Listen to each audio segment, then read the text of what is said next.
Good morning, I'm Paolo del Rosario. Welcome to Weather HQ on BNC, the Bilyonaryo News Channel. Today's headlines. Hurricane John strengthens to Category 1 and is expected to become a major storm before hitting Mexico's Pacific coast. Heavy rain caused flooding in parts of the United Kingdom. And residents in Argentina call for help as wildfires destroy thousands of hectares of land and property. And get a sneak peek into Aaron Choj's work as an internationally acclaimed photojournalist, exploring human-wildlife conflict and our complex relationship with nature.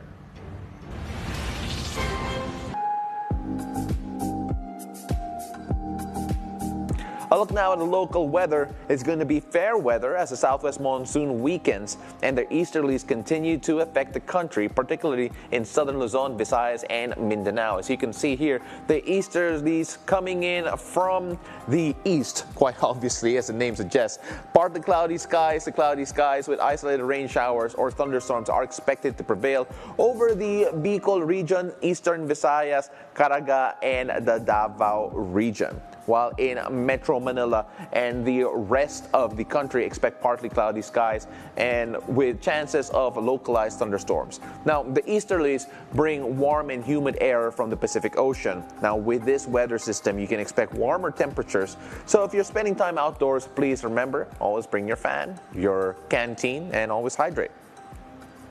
Let's take a look at the weather forecast for Luzon, which indicates that fair weather conditions are expected in several areas. That includes Lawag, Baguio, Olongapo, all throughout the region, Tagaytay, Lipa, Metro Manila, and Puerto Princesa as well. There is around a 30 to 60% chance of rain in all these areas. As you can see here, temperatures all ranging from around a high of 31 degrees to 32 degrees. Of course, Baguio being the really so different area in regards to temperatures with a high of 22 degrees over there.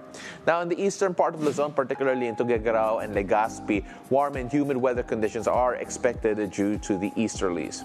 Now temperatures may reach up to 33 degrees Celsius. Let's go down south in the Visayas, particularly Bacolod, Iloilo, Metro Cebu, and Tacloban. The current weather conditions are expected to remain favorable with clear skies and sunshine. However, there's a possibility of localized thunderstorms, particularly in the afternoon or the evening. As you can see here, 32 degrees Celsius is a high here for the entire region, Iloilo and Bacolod as well, with 27 degrees being the coolest it would get. Moving further down south, generally fair weather conditions are also expected in Mindanao, particularly in Cagayan de Oro, Metro Davao, and Zamboanga. Residents in this area should also expect localized thunderstorms in the afternoon or evening. Now, as you can see here, similar weather conditions all throughout, with Zamboanga being a bit hotter than the other two regions that we're monitoring here. 34 degrees Celsius is a high, as we advise everyone to stay updated on the local weather forecast and be prepared for any changes in the weather conditions. Now let's check in the weather to see if it'll be suitable for your plans. Let's take a look at the 3-day weather forecast from Pag-asa. We are going to start off first in Baguio this time. As we mentioned a while ago, the temperature is a lot cooler in this area. The sole different region in the Luzon that will be different. Perfect time to visit the summer capital of the Philippines. Low temperatures raising to 17 to 23 degrees Celsius will keep your head relaxed all throughout the week, especially if you've had a particularly hot-headed week earlier on. As you can see here, Wednesday all the way to Thursday, to Friday rather, similar weather conditions with a high of 23 degrees Celsius. Gotta love being in Baguio at the moment. Now, we move on over to Bacolod, where you can expect generally fair weather conditions until Friday. Now, you can visit Lacaon Island and enjoy the beach while the good weather is expected today. As you can see here, quite a bit hot. 32 degrees Celsius, the high all the way to Friday. So Wednesday, Thursday, and Friday, you're going to see similar weather conditions there as well. Going on to Cagayan de Oro, again, because of the easterlies, we're having similar weather conditions in Cagayan de Oro. 33 degrees Celsius is going to be the high. That will be on Wednesday, of course, 32 degrees. Just a bit cooler on Thursday and Friday, but as expected, it is going to be similar weather conditions. We remind everyone once again to stay hydrated and keep your head cool during this time. Up next, we'll hear from the internationally acclaimed photojournalist Aaron Choi as he shares his insight into his work on the human-wildlife conflict. Don't go away.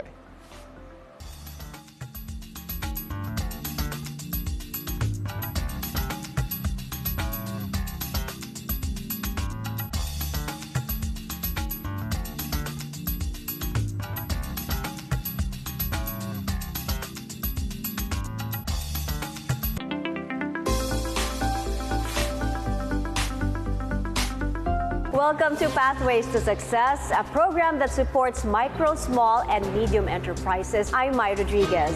We are giving spotlight with these innovative business enterprises that shares growth in our community. We support giving these entrepreneurs a chance to fuel their business and be known in the market. Take a look inside their stories, challenges, and success. The more you learn, the more you earn. For more inspiring stories here on Pathways to Success, here on the Bilyonaryo News Channel.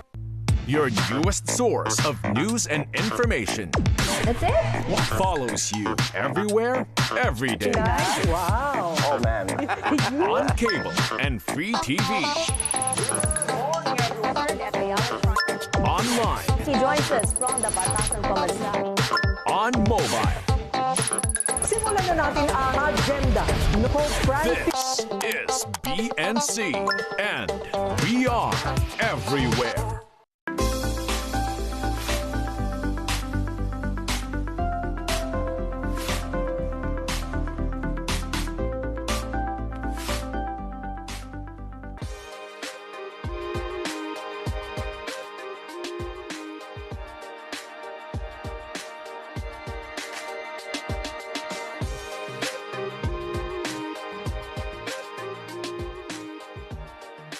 Welcome back. You're still watching Weather HQ. Now, today we are meeting the internationally acclaimed environmental photojournalist and filmmaker Aaron Choi. For over 15 years, Aaron has traveled the world documenting the complex relationships between humans and wildlife with a focus on human-animal conflict. Now, let's jump into the first part of my interview with Aaron, where he shares his journey and the impactful work that he's doing. Welcome back to Weather HQ. Here, it's not just about the weather forecast, but we also tackle environmental issues and climate change. Joining us today is an internationally acclaimed environmental photojournalist and filmmaker specializing in human-animal conflict. Now, for more than 15 years, Aaron Choi has traveled the globe to capture our complex relationship with wildlife. It's great to have you on the show here, Aaron. Really appreciate you being here. Thank you for having me, Paolo. You know, from the Midlands of England to the middle of Quezon City, we really appreciate it's a tough commute. Really like having you here.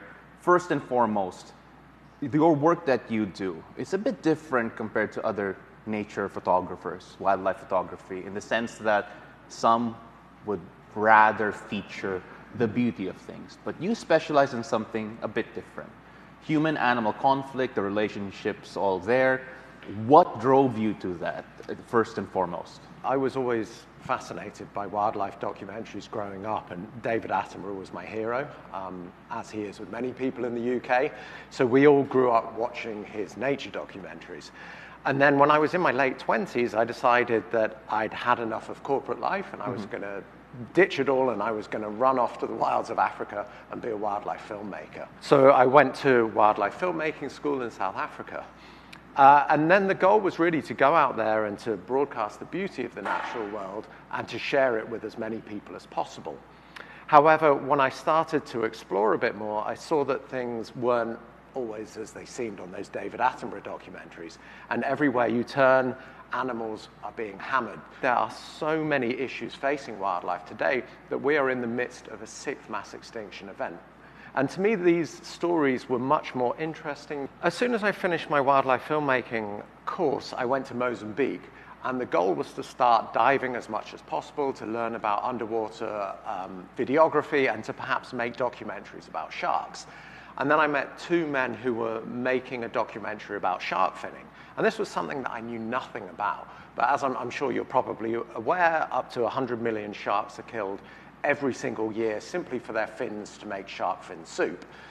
And during the process of making this documentary, which took around 2 years, we were living in the shark finning camps with the fishermen. I started writing for different magazines. I started making documentaries. I started traveling around Africa. Well, 20 years and still going strong. You actually did work for FHM, if I'm not mistaken. You did work for FHM talking about animals in Africa, and I don't understand how that happened. So can you tell me just about the audience you're trying to reach there? Well, that's a very good point, because a lot of the time in this profession, you feel like you're just preaching to the converted. So there's no point me just writing for publications like National Geographic, where everyone already knows about shark finning. They understand about the plight of the shark. Where isn't it much more impactful to go out there and reach audiences who aren't aware of any of these issues? And one of the things that actually reached a lot of audiences is the fact that you are, in fact, the 2024 Environmental Photographer of the Year. Congratulations on that achievement, by the way. Thank you. Can you tell us a bit more about that whole context and that whole experience and how you got into it? Yeah, so wildlife tourism is an industry that I have been focusing on now for about 7 years.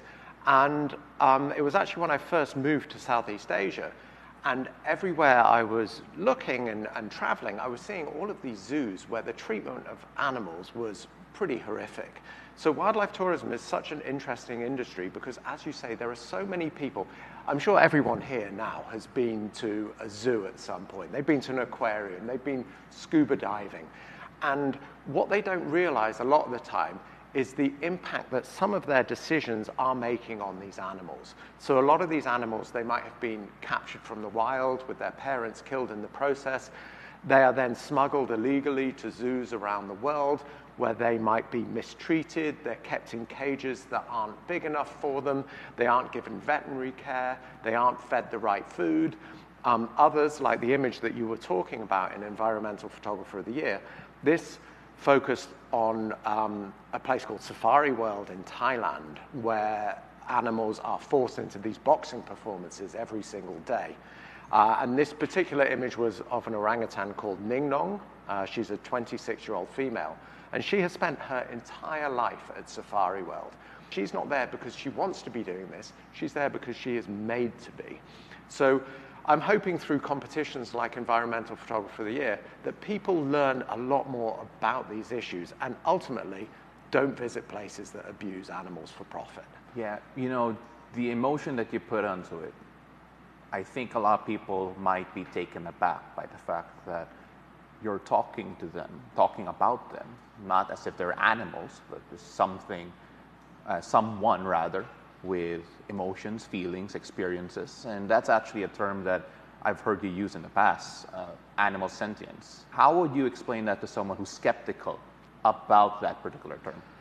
Yeah, so often we look at animals as just commodities for us to eat, for us to exploit, or for us to enjoy, perhaps in the form of wildlife tourism. But what most people don't know is that, as you touched upon, animals are sentient beings. They are intelligent. They might suffer from stress or depression when kept in wildlife tourism attractions.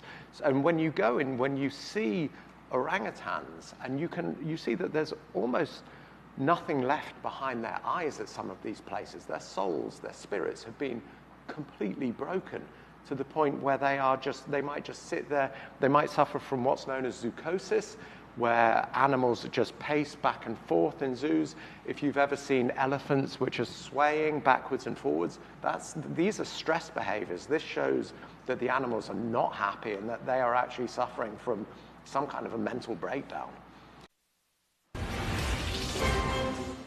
That's part one of our interview with Aaron Choi.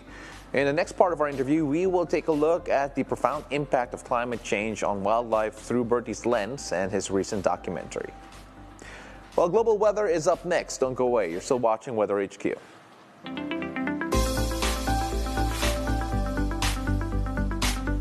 Weekdays on BNC, the Bilyonaryo News Channel.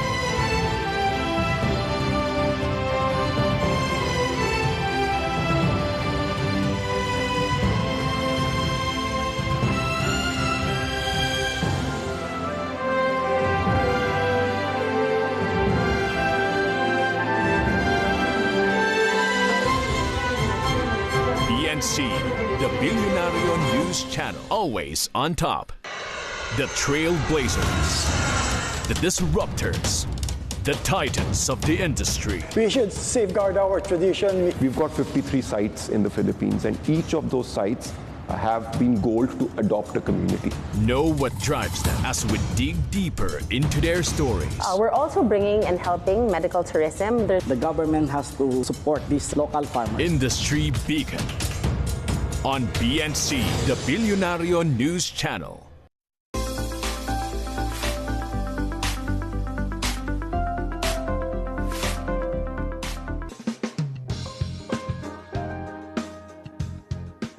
Welcome back. This is Weather HQ. Let's shift to global weather. Hurricane John strengthened into Category 1 as it's forecasted to become a major storm before hitting Mexico's Pacific coast. Hurricane John was blowing near 85 miles per hour with higher gusts. As you can see its track over here, the storm would become a Category 2 hurricane if winds speed up to 96 miles per hour. Now, it is expected to make landfall near Puerto Escondido today, bringing strong winds, a dangerous storm surge, and flash floods. The National Oceanic and Atmospheric Administration warned that preparation should be rushed to completion to protect life and property, as winds will slam the coast as early as possible. Now, a road in the English village of Marston-Moreton was flooded on Monday due to heavy rains across the United Kingdom. Floodwaters have affected large areas of southern England following days of near-record rainfall, impacting millions of people and disrupting the end of summer activities. The Meteorological Office warned of continued heavy rain in the southern and central parts of the country. Persistent heavy rains and thunderstorms are still expected today in Marston-Moreton, England. Overcast skies will continue until Friday. As you can see here, the weather will not be sunny throughout this entire area. Up until then, residents in the area are advised to check their flood risk and sign up for free flood warnings. It's to stay up to date on the latest weather conditions. Moving over to South America, efforts to control fires in Cordoba, Argentina continued after 10,000 hectares were affected.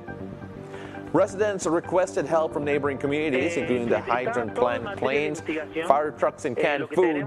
Firefighters are exhausted due to strong wind and lack of rain. 4 active outbreaks were reported in different areas with evacuees, burn injuries, and at least 20 homes destroyed. 2 suspects were arrested for setting fires in the province as well. Now, unfortunate to all of the rescue workers, sunny weather is still expected today in Cordoba, Argentina, where chances of rain are very low in the province. As you can see here, all up till Friday, there's going to be sunny weather with a little shade as well. 26 degrees Celsius being the high on Wednesday. A bit of respite on Thursday with 20 degrees Celsius there. But then Friday, we are back to 26 degrees Celsius as a high. Now, hot weather will continue until Friday. Residents are advised to stay hydrated during these times and stay safe. Now we move back to England. The International Day of Birmingham celebrates the historic alliance between the original city of Birmingham in the United Kingdom and over a dozen other Birminghams in North America.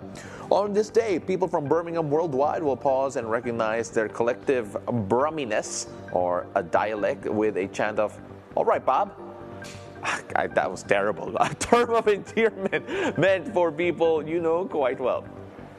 All right, so let's focus on Birmingham, the one in the UK, and figure out what the skies are like today. Cloudy skies are expected in Birmingham, England, perfect for indoor activities like visiting the National Sea Life Center, celebrate their International Day. Be wowed by the many strange, beautiful, and fascinating creatures of the deep. Have a close view from everything from the humble starfish to the tropical sharks. Now, weather in Birmingham is quite unpredictable. The sun is expected to show up tomorrow, but come Thursday, you're going to have cloudy skies with a bit of rain, and on Friday, you can expect it to show up again. So let us see if we get those predictions right. Just always be prepared for whatever the skies bring, wherever you are around Birmingham. And that's it for Weather HQ today. See you again tomorrow, whatever the weather. I'm Paolo del Rosario, here on BNC, the Bilyonaryo News Channel. Always on top.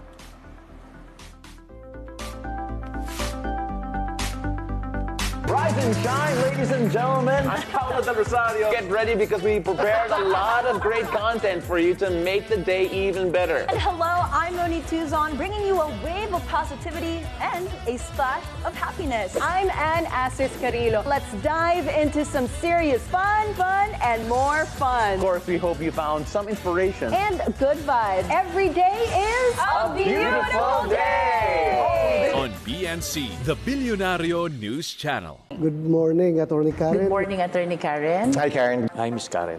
Good morning, Karen. Such a pleasure to be here. If Sara Duterte runs for president, will you be supporting her? That will be the problem. Has anything changed? Of course it has changed. Okay, it's something that you would consider. No. How would you rate the administration? I think a 6 or a 7. Anong masasabi natin dyan? He's not even denying it. So we know kung sino yung mga involved.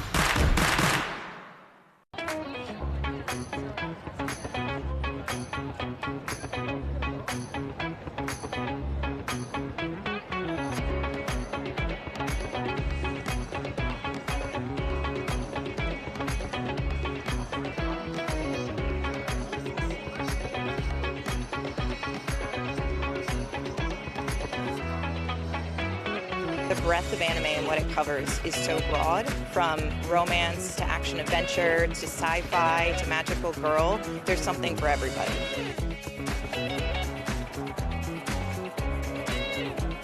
I love this convention so much. It's so much fun. I get to see all my friends here. It's basically I have a deep love for animation and anime itself, so I just have a great time coming out here and hanging out with my friends, and we all get to bond and hang out.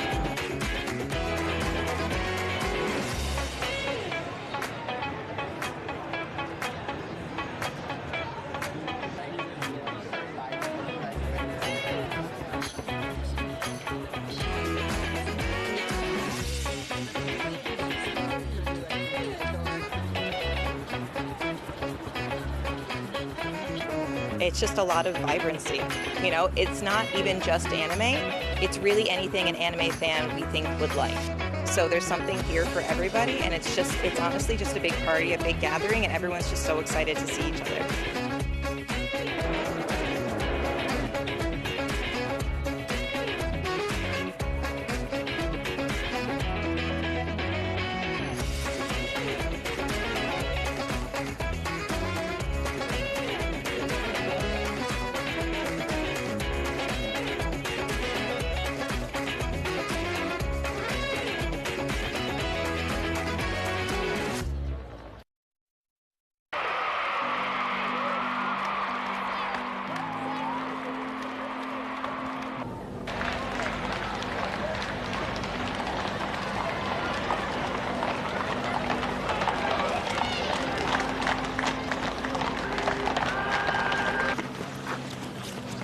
Hey.